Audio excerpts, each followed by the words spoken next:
Hi, everybody. My name is Leslie Pyle, and I am the founder of HireMyMom.com. And today I'm excited to have Lisa Prinsick with me, and she's going to tell us a little bit about who she is and what she does. So thank you for joining me, Lisa. Yeah, it's so fun to be here, Leslie.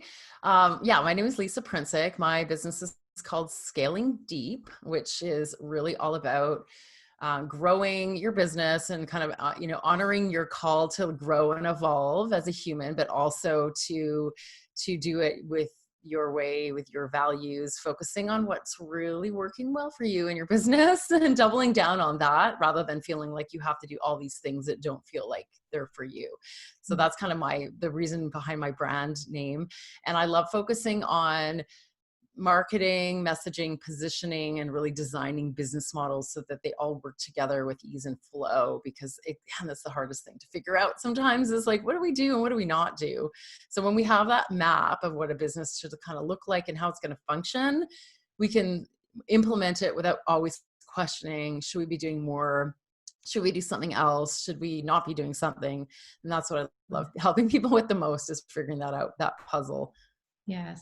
And I think, whether you're on the mom professional side on Hire My Mom or you're on the small business owner side, you wear a lot of different hats, depending on what it is you do. And for a small business owner, trying to wear all of those hats is next to impossible. So you might be really good at your specific, if you're a coach, but you may not be so good at human resource or hiring or marketing or admin. So, having those people like you that can really speak on that and help these people who want to grow and who want to scale deep is really helpful. So tell us about the value proposition and what that means and why it's important. So yeah, as a strategist, I focus on, again, that map, that picture. So why it's a little different than coaching is because coaching, you're helping people lead and make their own decisions. And as a strategist, you're kind of actually helping people see that there is a framework for a business model. Like, it's like, how do people find out about you? What do they want from you? How are you actually changing their lives in their perspective, not your own thing? Oh, I saw this thing. Well, nobody wants the thing. They want the way that thing makes them feel. They want how that thing makes their life feel easier. And they're willing to pay a certain amount for it. So that's really, or exchange some value. So that's what really a value proposition is. And a lot of businesses grow without even knowing exactly what their value proposition is. They kind of do all these things and they sell these things, but they don't know what they're really standing for. Like, it's almost like, what is the outcome that everyone will get? If you were able to say in one sentence, because if you're not a multi like huge company, if you're small business, even if it's still a large small business, you probably aren't selling like hundreds of things. They're probably still only a few really core things that make the bulk of the revenue. They need to be connected so that you can explain to everyone, oh, I know that person, or I know that brand, they're good for this thing. So getting that really cohesive will help any business owner make good decisions about what to focus on, and then how to message that appropriately. Because the other big problem that I see is people who don't know how to message their value, and they're not describing it in a way that other people, like ideal clients, are understanding. Mm-hmm. And, the more you want to scale, the better you have to get at describing the value of the business without having the conversation every single time. Because Yeah. it's like, some of us are in, like, I have conversations with people when I sell to them, not for every one of my things, but if you're growing quite a bit, you can't necessarily have a sales call for every single small thing. Mhm. So learning to message that value first, what's the value proposition? And then what's the message around it? Those are the critical parts that any business can be refining at any stage of their business, pretty much, unless they're a household name. And then that's got its own brand. Right. But most of us aren't. Not there yet. Not yet, right? So what Yeah. can brand messaging do for your business? And what does that mean if someone's not clear on what does brand messaging mean? So brand messaging is that communicating the value. It's what you have put in most places. Like, I kind of almost call them core messages. Like, what what are the things that people would read on your website and understand what you're all about, right? Because there's that, I was explaining the other problem. A lot of people aren't able to describe their value very well. So if you land on someone's website and you don't understand what they do and who they're for, you just leave, because life is fast these days. And Yeah. we don't hang out and spend hours or even 5 minutes scouring someone's website to be like, I don't understand what they do, unless you're actually just looking at a competitor's website, trying to figure it out, Right. or you've been told about somebody and you really want to understand, well, how do they actually, how can I buy from them? If all that stuff isn't clear, then you're going to lose them. And so your brand messaging is that foundation set of core messages that helps us understand as a business owner kind of what we're all about. Like, what do we do for people? What problems do we solve? What what are kind of the ways we do it? Why are we uniquely different? Like, why are we better to help some people than others, and who we do the best things for? And that's the kind of stuff that we want to see on someone's website, and it's got to be as clear as day. And that's also, I think it gives you any owner parameters or boundaries around, like, what do we need to focus on, and how do we, because things like social media, a lot of people don't necessarily talk about things that are within that zone, and they start to scatter off onto other things, but they could be serving totally different clients that they don't even serve. So Mhm. it's about getting really clear on what you have to say that's relating to the value proposition. Yes, right. And showing what value you can bring. I would think immediately you want to show what value you can bring. Yeah, like, so it's whether it's stories or whether it's just your strong opinion or whether it's your mission, Mhm. like, you've got a really strong mission, like, that's powerful and you're very values based, like that kind of thing. If you share that stuff, that helps to have people go, oh, I could hire this person or I could hire that person, but this is why I like this company, because they stand for what I stand for. So that if you're not sharing any of that, nobody will get that extra little push to say, well, I'm going to hang out here instead of there, because there's something special about what you have to say. Yes. And so that's And why explaining a little bit more of that personal values or company values is critical in that core messaging as well. mhm. And so Yeah. do you come across people who just try to be a little bit plain vanilla and Yeah. want to be the answer for everyone instead of being true to who they are and who their brand is and really niching down because they're afraid that that market will be too small, which it almost never is. I It don't. never is. Right. But do you see people that are too afraid to kind of niche that brand message down? They want to kind of stay blank and Yeah, bland, I guess. totally. Yeah. Yeah, all the time. And I did it for years because, but what I love diving into is kind of the why do we do it? Now, we often do it because we're afraid. Okay, so it's one thing. We're afraid of turning people away, but usually we're not going to turn people away. If they've been referred to us and our message is not quite addressing them, they'll still be interested. If someone said, Yeah. you have to talk to this person, they're Right. amazing, they're not gonna go away just because your messaging isn't perfectly addressing Right. them. We're also afraid because we don't want to turn it, like, we don't want to turn people off. We don't also sometimes don't even feel like we have a niche. Like, I say niche because I'm Canadian, so we don't always have it. And I always felt uncomfortable because I was always like, well, I don't want to just say I work with this kind of crowd, because I didn't feel like I had this special reason to. So I Mhm. resisted it. And so I feel like, even though I encourage people to figure this out, I think it has to be genuine. Like, we can't just come up with a magical niche. So I think there's different ways to do it that does help us narrow. And Mhm. that can be in the form of a skill set. So there could be a thing that you learn to do as a business or a service provider, like copywriting. And then you're talking a lot about that because you want more clients that are going to hire you for that, or you want Right. more, or you're scaling a copywriting business. So I'd say, even though it isn't always easy to say I am this specific, there are ways that you can find that, and then the messaging gets more clear, and then the clients start coming through, and then you can branch off a little bit more. But it's still, unless you're huge, it's always going to be easier just to stay within your lane Yeah. and serve people longer term Mhm. than it is going to be to constantly get brand new people in brand new areas. Yes, I agree. Because Always. with Hire My Mom, I get, well, why don't you do Hire My Dad and Hire My College Student and Hire My Dog and all that? And I'm like, that's for someone else. Like, this is my lane and I can't do it all. I can't be all things to all people. And I'm just going to do what I do and try to do it the best I can.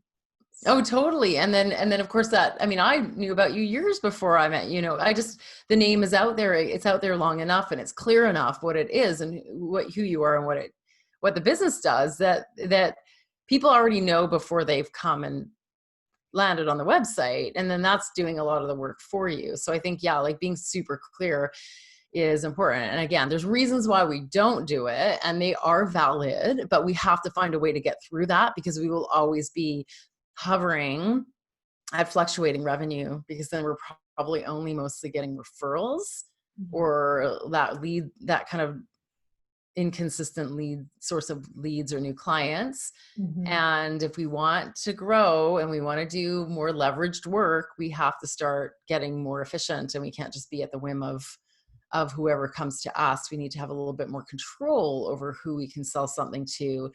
And that's where, and content, like if you're doing anything on social media or podcasting, it's got to be consistent. Right. So I'd say that even though we resist it, we've got to find that way. And one of the ways to do it is just to get focused for a little while, like on a skill set or a type of problem that you solve. Yes. Yeah. And then it'll come natural. It will come naturally at some point. Yeah, I agree. So what do you think is the simplest way to get new clients? Oh, well, so getting new clients, I'd say the best way is through probably your network. Like even though I think marketing is very personality based, I can't, like, if you don't love a channel, if you don't love a way to do it, it's going to be very, very challenging to just show up every day somewhere. But I would say that getting new clients is being known for a thing that you do very, very well. And that's probably the best way to start. And then making sure that you meet enough people that people can pass that word along because people will trust people who they know. Right. And that are recommended by others. So I would say probably through sales, like sales. So even if you don't love sales, you kind of have to get a bit comfortable with sales, regardless of the personality type. But the marketing is a little bit up to you. I mean, I was just on a podcast marketing call with a course I'm in, and I like people. I'm an extrovert. I love having conversations like this. So what I need to do is be on more podcasts, and I don't need to be on Instagram anymore because I don't want to hang out on Instagram and I don't want to come up with graphics. And I don't like, that doesn't feel like, oh, my day was just made. This makes me feel like, oh, that was so fun. I learned, I connected, I shared. Yeah. More face-to-face or voice to voice. A two-way conversation, I think. And you're right. It is a bit more of a live conversation for me. So then that's what I will do. And that's what I focus on, because if you try to do it all, it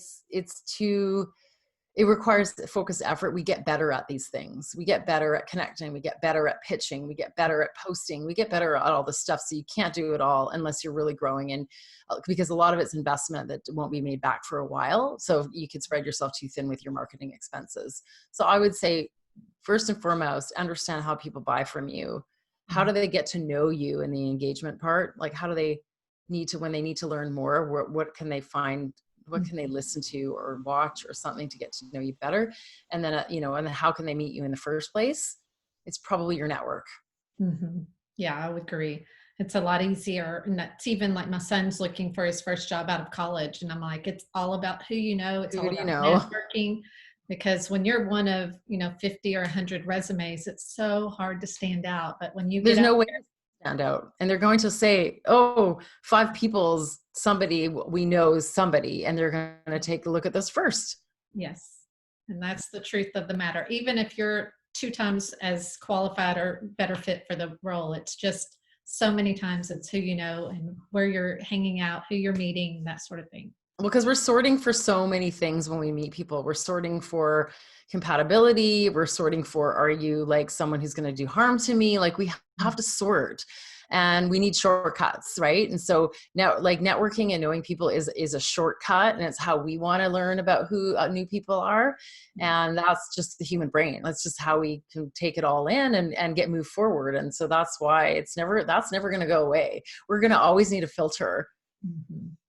Yeah. We're never going to be in communities that are so small where everybody is like knows everybody, Right. especially online. So yeah, that's true. Yeah, that's a good point.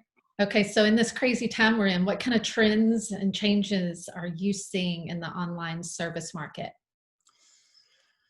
Well, I'm not seeing very big differences, I'll be honest. Like, I mean, okay, there's some differences.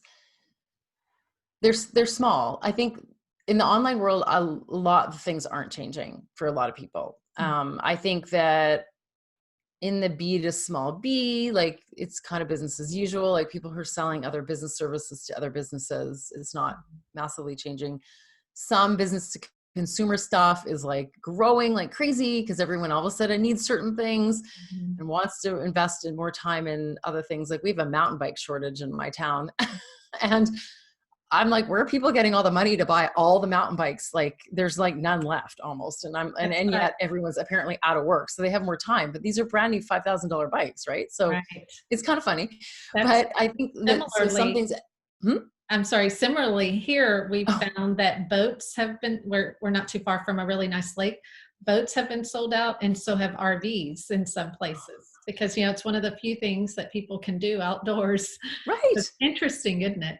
Yeah. Yeah. So it's really interesting if people are finding a way to do the thing they want to do.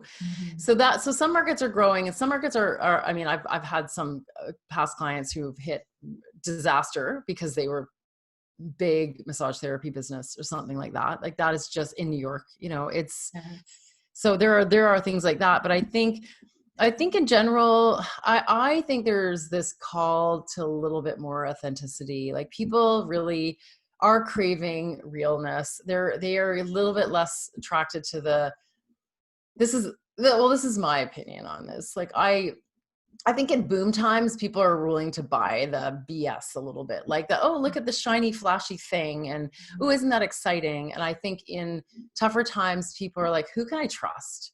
Who can really help me?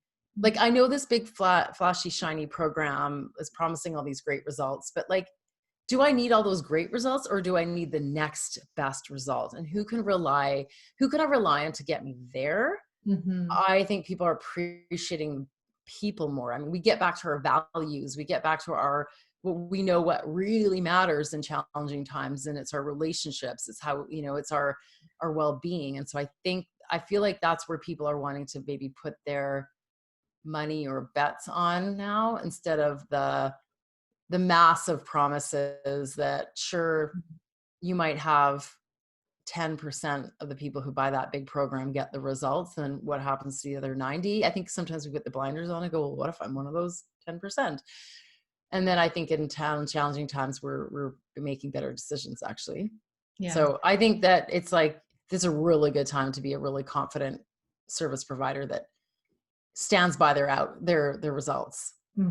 Yes, I would agree. And so how do you know when it's time to hire a marketing manager, to start scaling? Like, is there telltale signs in a business? Yeah, I mean, it's always a tricky one to know. I think you need to definitely outsource marketing and even sales when and it's often not the last thing. Marketing is not the last thing to outsource, but I mean, the sales is definitely the last thing. I would say if you just are not a marketer and you don't know, like, I have a client who's like, she's like, I trust you, just do it. Like, she doesn't want to have anything to do with it. and so she knows her strengths, she knows her vision. She's got a bunch of kids, you know, she's just not doing it. And she's like, you're the most important person in this company right now, because like, you know, and she's even startup, and I'm probably the only person getting paid, but because the rest are kind of doing a little bit of stuff, but I'm actually like mind's eye on the business moving forward. So there's that scenario, which is like, she just gets herself and knows how to do things. And then I think it's also You're at the point where you're pretty full, you're pretty confident of your revenue, you're consistent, like you feel like, hey, it's been like this for a while, nothing's really going to change. So now I'm ready to invest so that I can scale to something that is beyond just me. So I know that I can handle the volume. So you want to know that you've got an excitement towards a business model that can handle volume, like not, it doesn't have to be crazy amounts of volume, but just not just relying on you selling yourself and your services all the time. And that's the time where I'd say focus on the marketing and then get this, if you know you're not going to do it yourself, I would say look at who can help you with the thing you want to do. And I would also get really clear on what channel and what's also the gap in your marketing. A lot of people will do more and more brand awareness, like, oh, I need more channels, but then they don't have an engagement. Like they don't have a podcast, they don't have videos, they don't have anywhere where people can hang out and get to know them. And so Right. maybe that's where the investment is required. So I like to help people figure that out, because I think we don't always know where the gaps are. Mhm. So I would say if you're it's a bit of a risk. Like marketing is confidence. I always say marketing is confidence. Mhm. You market when you're confident that you can sell, you're confident of your value. And that's when you're ready to say, okay, I'm confident in that expense and that investment. So I'd say that's partly it. It's a readiness factor. It's a take no prisoners factor. It's like you're out there, you're going for it. Right.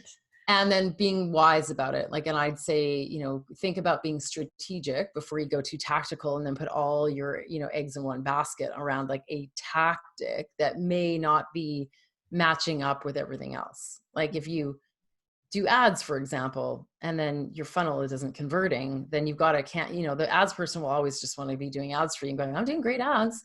Yeah. A really strong, like helpful person will be like, but I really don't want to keep doing this because you're not selling at the end of that funnel. So I think it's about finding somebody you can trust to make sure that you're mapping it out properly. Right.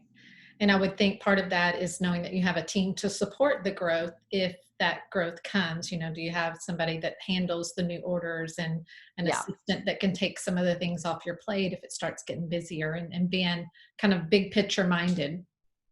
Yeah. And that's where I always say marketing's probably like not the last thing, but other things need to be in place before that, because you've probably been doing marketing. If you've grown enough that you're ready to scale, there's probably some marketing that is working. Now you just need to scale it or outsource it. Right. And I would outsource the admin stuff and the operational stuff before that.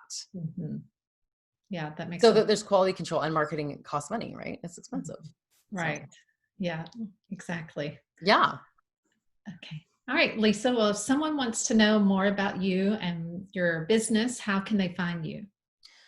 There's a couple ways. So I am at scalingdeep.com, and I have a podcast, Scaling Deep. So I talk about all the different ways that people can grow their business without necessarily doing all the things that the mass marketers are teaching us, because that doesn't work for this, the six-figure business or the below that, or even just above that.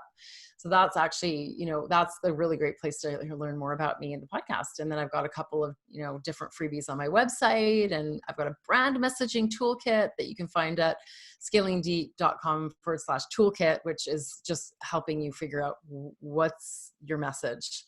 How do you write it out? So that's Mhm. also a very valuable tool. Yeah, well, that's great. Well, thank you so much for your time, Lisa. This has been really informative. I'm sure a lot of people learned some things. So hopefully Oh, they'll you're get in touch welcome. and listen to your podcast and Yeah. grow even more. Yeah. Awesome. Well, thank you for having me.